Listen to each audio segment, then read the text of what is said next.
দেখো তুমি কালকে জিন্সের প্যান্টটা কিনে দিছো, কই রাইছি আমার কেমন লাগতেছে? জিন্সের প্যান্ট অনেক সুন্দর লাগতেছে, তুমি পরছো তো অনেক ভালো লাগতেছে। হ্যাঁ, টপসটাও তো কিনে দিছিলা তাই না? তাই ভাবলাম যে টপসটার সাথেই পরি আমি। হ্যাঁ সুন্দর লাগতেছে, ম্যাচিং হইছে। তুমি কিনে দিছো না, তাই তো সুন্দর লাগতেছে, বুঝো না তুমি? ভালোবাসার মানুষ কিনে দিলে তো সুন্দর লাগবেই। আচ্ছা মাহি, একটা কথা কই। হ্যাঁ কও। তুমি আমারে কতটুকু ভালোবাসো? কতটুকু ভালোবাসি তোমার? আমি অনেক অনেক অনেক ভালোবাসি তোমারে, মনে করো পৃথিবী সমান ভালোবাসি। আকাশ পাতাল জিনে যা আছে সব কিছু সমান আমি তোমার ভালোবাসি। এত ভালোবাসো তুমি আমারে? হ্যাঁ, তোমার অনেক ভালোবাসি। আচ্ছা, অনেক দিন ধরে তো আমি তোমারে অনেক কিছু কিনে দেই, যখন যা চাও কোনো কিছুর কমতি রাখি না। না হ্যাঁ, তাহলে কবে আমার বিয়ে করবা তুমি?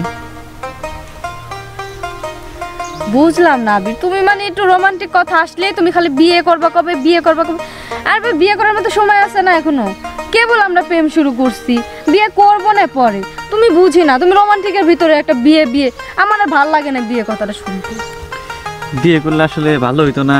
এবার তো একটু একটু রিস্ক থেকে যায়, পলাই পলাই প্রেম করি, তোমার আব্বা যদি দেখে বা আমার আম্মা যদি দেখে, এটা নিয়ে সমস্যা হবে না? লোকে কানাকানি করবো না?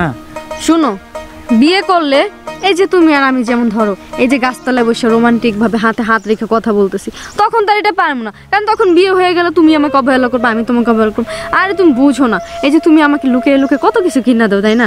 এটার ভিতরে যে একটা ভালোবাসা, যেটা তুমি জানো। তুমি না খালি বিয়ে করবা কবে, বিয়ে কর, ভালো লাগে না আমার এসব। না মাহি, তুমি রাগ করো কে? আমার মনে এলো তাই কইলাম, তুমি রাগ করো না, তুমি রাগ করলে আমার ভালো লাগে না। আচ্ছা যাই হোক, আজকের জন্য কিন্তু আমি তোমারে মাফ করে দিচ্ছি। যদি আর কোনো দিনে বিয়ে বিয়ে করো তাহলে কিন্তু তোমার যে কি করবো তোমার খবর আছে, তোমার সাথে আমি ব্রেকআপ করে দেবো। আচ্ছা এখন শুনো, হ্যাঁ তুমি বলো। না কালকে আমার জন্য একটা সুন্দর দেখে শাড়ি নিয়ে এসো। হ্যাঁ, আসলে আমার কাছে একটু টাকার সমস্যা, তো একটু পরে দিই। শুনো, আমি অত কথা বুঝি না, পরে ঠরে বুঝি না। একটু প্রেম প্রীতি করতে হইলে টাকা পয়সা শর্ট পড়বে, এটা তুমি ম্যানেজ করে দেবে। আর তুমি বুঝো না, গার্লফ্রেন্ডের যত গিফট করবা গার্লফ্রেন্ড তত ভালোবাসবো আর তত তোমারে কাছে টানবো। তুমি বোঝো না কেন? আচ্ছা ঠিক আছে, তাহলে আমি কালকে তোমার জন্য একটা শাড়ি নিয়ে এই জায়গায় অপেক্ষা করবো। হ্যাঁ সত্যি? খুশি হয়েছো তো? আমি অনেক খুশি হয়েছি, অনেক। আচ্ছা ঠিক আছে, তাহলে আমি বাড়ি যাই, একটু কাজ আছে। আম্মা একটা কাজ দিছিল তো, লুকাইয়া তোমার সাথে পিরিত করে গেলাম। আচ্ছা ঠিক আছে, যাও তাহলে, সাবধানে যেও। হ্যাঁ আচ্ছা আচ্ছা, বাই।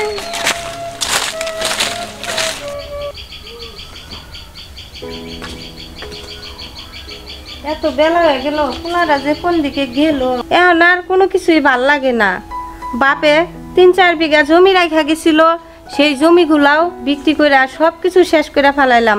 কোনো কাম কাজ তো করেই না, ঘুরে ফিরে খায়, জানি না কোনে কি করে, কিচ্ছুই ভাল লাগে না। আজকে বাইতে হোক, ওর একদিন কি আমার একদিন। এই খারাপ, কোথেকে আইলি? বাইরে গেছিলাম, কাজ আছে আমার, বাদ দাও, কাজে যাবো। হ্যাঁ, বাড়িতে আহস, কোনো কাম কাজ নাই, আর বাড়িতে আইসে ভাত দেও, আর কোনো কথা নাই। তোরে নিয়ে এখন আর আমার ভাল লাগে না। তুই একটা কাম কাজ করে খা, বাপের যেটুক জমি আছিল ওইটুক তো শেষ করে দিছস, এখন আমার মরণ ছাড়া বুদ্ধি নাই, তোরে নিয়ে আর পারবো না। আয় বাদ দিন, আর 5,000 টাকা দিন, আমার কালকে টাকা লাগবো। ওই পশ্চিম পাড়া জমি আছে না, ওই জমিতে আমি হাল চাষ করবো, টাকা দিন। তুই তো এরকম প্রত্যেক দিন একটা না একটা বাহানা দিতেই আসস, ওইটা করবো ওইটা করবো, আমার টাকা দেও, আজকে এই টাকার দরকার, ওই টাকার দরকার। আমি আর 1 টাকা দিতে পারবো না বাবা, আমার কাছে কোনো টাকা পয়সা নাই।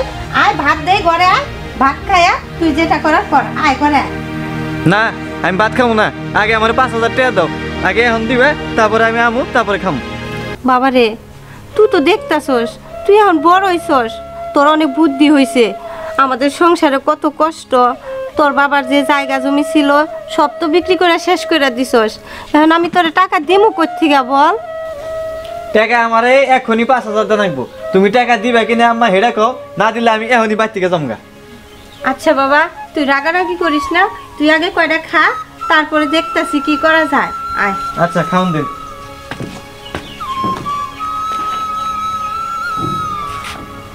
এই মেয়েটা নিয়ে আর পারতাছি না, সাত সকালবেলা উঠেই কোনে যে যায় কিছু কয়েও যায় না, আর এইদিকে এলাকার লোকে নানান ধরনের নানান কথাবার্তা করে। আমি হলাম গরিব মানুষ, ও কোথেকে কি পোশাক আশাক কিনে নিয়ে আহে, এদিকে একটা পোশাক হইলো নাকি, দেখলেও তো খারাপ দেওয়া যায়। আর মানুষে আমার কাছে একজন এক কথা কয় তোমার মেয়ে এই সমস্ত পোশাক পরে এলাকায় ঘুরে এগুলি আমার সহ্য হয়। হ্যাঁ আজকে বাচ্চা এলো তারপর মজাটা আমি দেখাইতেছি। হয় মাহি দাঁড়া, তুই কই গেছিলি? কই যাবো বাবা, তুই কেমন ঘুরতে গেছিলাম? এই সকালে গেছে আর আমি বেলা কয়টা বাজে? কয়টা বাজে? কয়টা বাজে না? আরে এই কি পোশাক পরছা? আর এই সমস্ত পোশাক আমাকে সমাজে যায়, আমরা এলাম গরিব মানুষ, এই সমস্ত পোশাক পরে যদি ঘুরে বেড়াস তাহলে এলাকার মানুষে কি করবো? তুই নিজে বোঝাস না? তোর মাথায় জ্ঞান নাই? এলাকার মাইসে কি কইলো ওটা আমি বুঝি না, আমার পড়তে ভালো লাগে আমি পড়ছি। তুমি থাকো তোমার সমাজ নিয়ে, তাতে আমার সমস্যা কি? আমি আমার মতো চলাফেরা করবো। তুমি আর কথা। হ্যাঁ হাই রে মাহিমের মা, তুমি মরে যায় খুব ভালো করছো। আমার কি এমনি গে এই দুনিয়া রাইখে গেলা, তোমার সাথে আমার নিয়ে গেল না কেন? এই মেয়ের কথা কথা শুনে তোমার কিচ্ছু ভালো লাগে না, ওর ইচ্ছা মতো চলাফেরা করে।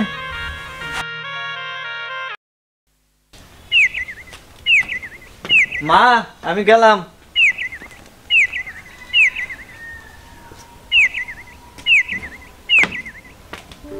ব্যাপার কি?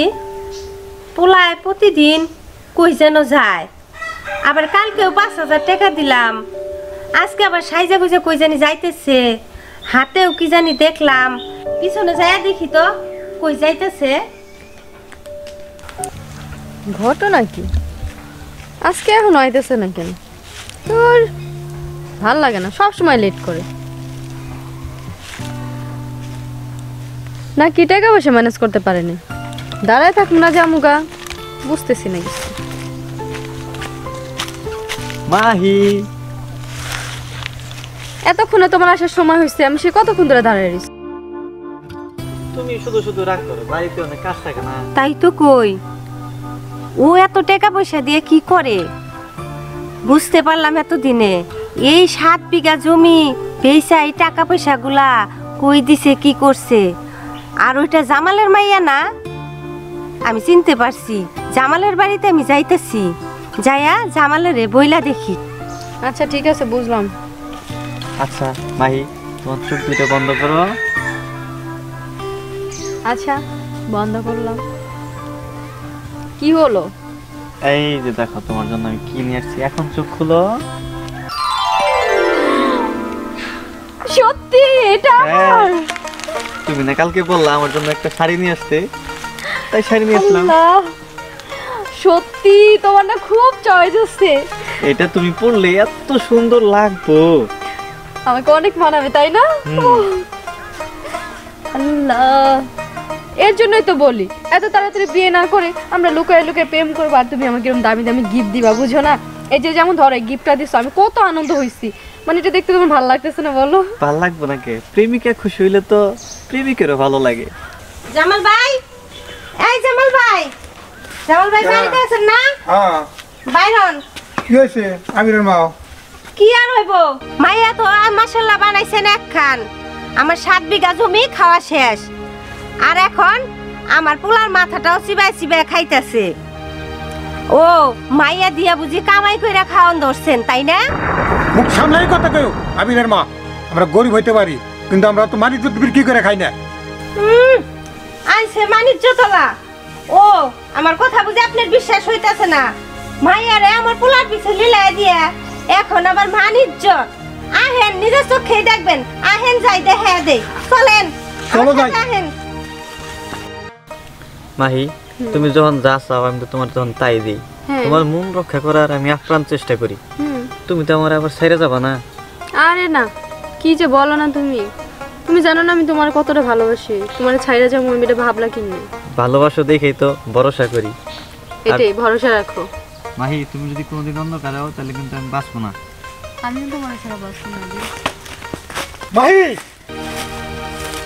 বাবা তুমি এখানে? হ্যাঁ আমি তোর দেখপান্ডে গাইছি, এই জন্য তো কই এত ভালো ভালো পোশাক পরে আমার মেয়ে যাই কই।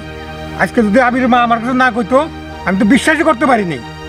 আর আমার মতো একজন ভালো মানুষের মেয়ে হয়ে তুই এই কাজ করতে পারলি? আমি এমন কি কাজ করছি যে আমার জন্য তোমার মান সম্মান চলে যাইব? মানে তো তাই না, না তুই এই ছেলেটার কাছ থেকে টাকা পয়সা খাইয়ে ওর যে ফকির বানিয়ে নিয়ে আসা, এটা আমাদের মানিক তো যায় নাই। ওরা ফকির হইতে কে বলছে? আমি তোরা বলি নাই ফকির হইতে। শুধু তোর জন্যই ফকির হয়েছে, শুধু তোর কাপড় চোপড় পোশাক পাতি এগুলো ওর জমি বিক্রি করে তোর কিনে দিছে। আমি তোর বলি নাই যে তুমি জমি বিক্রি করে আমার কাপড় চোপড় কিনা দাও। দেখছেন জামাল ভাই, আপনার মেয়ের মুখের কথা শুনছেন কি বলতেছে? আপনি চিন্তা করেন না আবিরের মাও, আপনার ছেলের টাকা যখন আমার মেয়ে খাইছে, বিয়ে যদি বসতে হয় তো আপনার ছেলের সাথেই আমার মেয়ে বিয়ে দেবো। আমি কেন ওর কাছে বিয়ে বসবো? আমার মতো ফকিরের কাছে বিয়ে বসবো কেন? আমি বিয়ে বসবো 12 লাখ একটা পোলা দেখে। মাহি, এতদিন তুমি আমরা কি কইলা? একটু আগেও তো কইলা তুমি আমরা ছাইরা যাবা না, আর এখন তুমি এটা কি কথা কইতেছ? হ, যা কইছি আমি ঠিকই কইছি। এতদিন তো আমি একটু সময় পাস করছি, আজকালকার মেয়েরা একটু টাইম পাস করেই, এটা বুঝা নিতে হয়। মাহি, ওর সভ্যতার একটা সীমা আছে। তুই আমার মেয়ে হয়ে এরকম একটা কাজ করছস, আবার কথা আমি বিয়ে করব না। আবিরের মা, তুমি আমার মাফ করে দিও। এই মুখ আর আমি কাউকে দেখাবো না, শুধু আমার এই মেয়েটার জন্য। আমি আজকে আত্মহত্যা করব। দাঁড়াও বাবা, আমি যা করছি আমি ভুল করছি বাবা, তুমি আমার মাফ করে দাও। আমি আর কখনো এরকম করবো না, তুমি আমার মাফ করে দাও বাবা। তবু তুমি আত্মহত্যা করো না। তাহলে তুই আমার কথা দে, তুই আবিরকে বিয়ে করবি। তুই যদি তোর বিয়ে করস তাহলে আমি তোর মাফ করে দিব। ঠিক আছে বাবা, তুমি যা চাও তাই হইব, তুমি যা ভালো মনে করো তাই হইব বাবা। ঠিক আছে। আবিরের মা, ওরা হলো পোলাহান মানুষ, ওরা একটা ভুল করে ফেলাইছে। তো যাই হোক, ওদেরকে তুমি ক্ষমা করে দাও, দিয়ে ওদের 2 হাত রেক করে দাও। হ ভাইজান, আপনি ঠিকই কইছেন। আপনার মাইয়া যাবে যেহেতু ওর ভুলটা বুঝতে পারছে, আমি তাতেই খুশি। আমার মনে আর কোনো কষ্ট নাই। আসো মা। আলহামদুলিল্লাহ, দোয়া করি তোমরা সুখী হও, সুখে থাকো।